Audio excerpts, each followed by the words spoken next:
સાબરકાંઠા જિલ્લામાં 500 કરોડથી વધુના વિકાસના કામોની જાહેરાત, સુધારેલું બજેટ અંદાજ પણ મંજૂર કરાયું।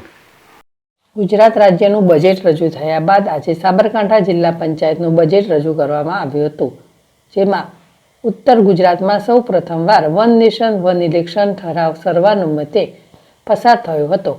સાથોસાથ સાબરકાંઠા જિલ્લા પંચાયત દ્વારા અંદાજિત 500 કરોડથી વધુની રકમથી વિકાસના કામો શરૂ કરવાનો પ્રસ્તાવ કરવામાં આવ્યો હતો, જેમાં 19 કરોડથી વધુની રકમ જિલ્લા સદસ્યને સ્વભંડોળ આપવામાં આવશે।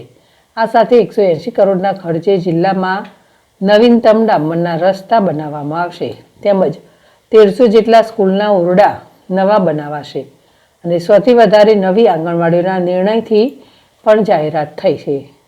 સાબરકાંઠા જિલ્લા પંચાયત દ્વારા આજે વર્ષ 2025-26નું અંદાજપત્ર રજૂ કરવામાં આવ્યું હતું। આ સિવાય વર્ષ 2024-25નું સુધારેલું અંદાજપત્ર પણ રજૂ કરાયું હતું। જોકે સમગ્ર ભારતમાં સૌથી ચર્ચાસ્પદ ગણાતો વન નેશન વન ઇલેક્શનનો ઠરાવ સમગ્ર ઉત્તર ગુજરાતમાં સૌ પ્રથમવાર સાબરકાંઠા જિલ્લા પંચાયત દ્વારા સંપૂર્ણ સહમતિથી પસાર કરાયો છે।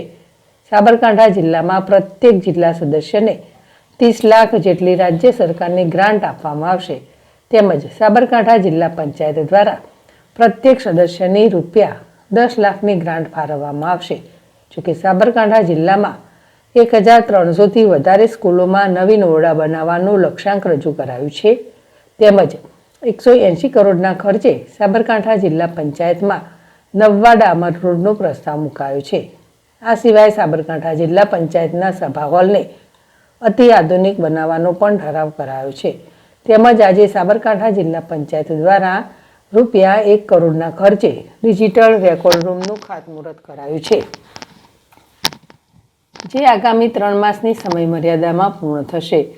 આજે યોજાયેલી સાબરકાંઠા જિલ્લા પંચાયતની સામાન્ય સભાના તમામ મુદ્દાઓમાં પક્ષ વિપક્ષની સંપૂર્ણ સહમતિથી તમામ મુદ્દાઓ પસાર કરાયા છે। સાથોસાથ સાબરકાંઠા જિલ્લા પંચાયત દ્વારા સુધારેલા અંદાજપત્રને પણ સહમતિ અપાઈ છે। જોકે વન નેશન વન ઇલેક્શન મામલે સાબરકાંઠા જિલ્લા પંચાયતે સંપૂર્ણ સહમતિથી કરેલા ઠરાવથી વ્યાપક ખુશી ફેલાઈ હતી। જીલ રાવલ, ZSTV, સાબરકાંઠા।